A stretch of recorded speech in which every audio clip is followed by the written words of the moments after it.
இன்னைக்கு நம்ம சேனல்ல விருதுநகர் ஈரல் சுக்கா எப்படி செய்யறதுன்னு பார்க்க போறோம். வாங்க எப்படி செய்யறதுன்னு பார்க்கலாம். விருதுநகர் ஈரல் சுக்கா செய்யறதுக்கு தேவையான பொருட்கள் என்னென்னு சொல்றேன் ஃப்ரெண்ட்ஸ். 1/4 கிலோ அளவு பெரிய வெங்காயம் எடுத்து கட் பண்ணி வச்சிருக்கேன். சின்ன வெங்காயம்னாலும் நீங்க யூஸ் பண்ணிக்கலாம், அதுவும் ரொம்ப நல்லா இருக்கும். 1/4 கிலோ அளவு மட்டன் ஈரல் எடுத்து வாஷ் பண்ணி வச்சிருக்கேன் மஞ்சள் போட்டு. 3 பச்சை மிளகாய் எடுத்து கீறி வச்சிருக்கேன். எப்பவுமே ஈரல் சுக்காக்கு வந்து ஈரலுக்கு ஈக்குவலாக வந்து வெங்காயம் வந்து எடுத்துக்கோங்க, அப்போ தான் நம்ம சுக்கா ரொம்ப டேஸ்ட்டாக இருக்கும். செய்கிறதுக்கு தேவையான அளவு எண்ணெய், உப்பு, மஞ்சள் தூள், மிளகாய்த்தூள், தனியாத்தூள், ஜீரகத்தூள். இப்போ வாங்க ஃப்ரெண்ட்ஸ் எப்படி செய்கிறதுன்னு பார்க்கலாம். 1 டேபிள் ஸ்பூன் மிளகுத்தூள். நான் வந்து இன்றைக்கி ஈரல் சுக்கா வந்து குக்கரில் தான் செய்ய போகிறேன் ஃப்ரெண்ட்ஸ். நம்ம கடாயில் செய்கிறதுனாலும் செய்யலாம். தேவையான அளவு எண்ணெய் ஆட் பண்ணிக்கோங்க. நல்லெண்ணெய் வந்து சுக்கா கொஞ்சம் அதிகமாக ஆட் பண்ணிக்கோங்க, ரொம்ப நல்லாயிருக்கும். இப்போது எண்ணெய் காஞ்சிருச்சு. நம்ம நறுக்கி வச்சுருக்கிற பெரிய வெங்காயத்தை எடுத்து உள்ளே ஆட் பண்ணிடலாம்.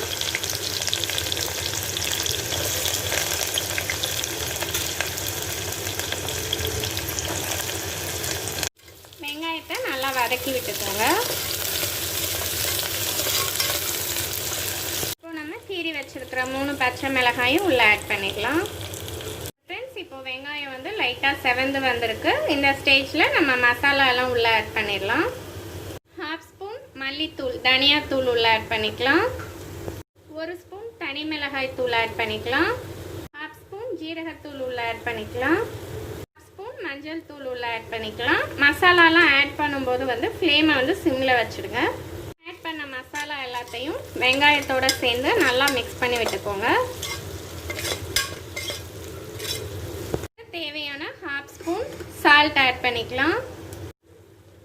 இப்போ நம்ம வாஷ் பண்ணி வச்சிருக்கிற ஈரல் எடுத்து உள்ள ஆட் பண்ணிக்கலாம்.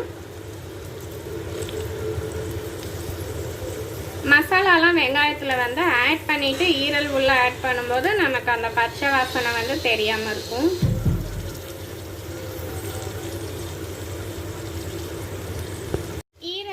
வெங்காயத்தோட சேர்த்து நல்லா பெரட்டி விட்டுக்கோங்க.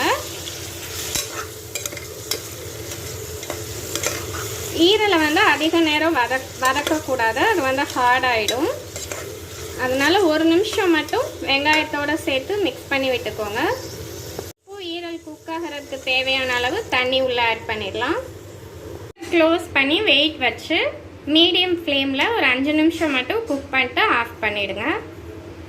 இப்போ நம்ம குக்கரை ஓப்பன் பண்ணி பார்க்கலாம் ஃப்ரெண்ட்ஸ். பாருங்கள், நம்மளோட ஈரல் சுக்கா நல்லா வெந்து ரெடி ஆகிடுக்கு. இப்போ இதை சிம்மில் வச்சு ஒரு 3 நிமிஷம் மட்டும் வற்ற வைக்கலாம். இப்போ நம்ம எடுத்து வச்சுருக்கிற 1/2 ஸ்பூன் பிளாக் பெப்பரை வந்து உள்ளே ஆட் பண்ணிடலாம். பாருங்கள் ஃப்ரெண்ட்ஸ், இப்போ நம்மளோட விருதுநகர் ஈரல் சுக்கா சூப்பராக ரெடி ஆகிடுச்சு. சாதத்தில் போட்டு பெரட்டி சாப்பிட்டா ரொம்ப சூப்பராக இருக்கும். கண்டிப்பாக நீங்களும் ட்ரை பண்ணி பாருங்கள். ட்ரை பண்ணி பார்த்துட்டு உங்கள் கமெண்ட்ஸ் போஸ்ட் பண்ணுங்கள். இது வந்து ரொம்பவே ஹெல்த்தியான ரெசிபி. ஈரல் வந்து சாப்பிட்றது மூலமாக நமக்கு வந்து பிளட்டில் HB எல்லாமே வந்து கூடும். குழந்தைங்களுக்கெலாம் கண்டிப்பாக செஞ்சு கொடுங்க. அதை வந்து இந்த மாதிரி சுக்காவாக செஞ்சு கொடுத்தீங்கன்னா வந்து பச்சை வாசனை எதுவுமே தெரியாது, ரொம்பவே சூப்பராக இருக்கும்.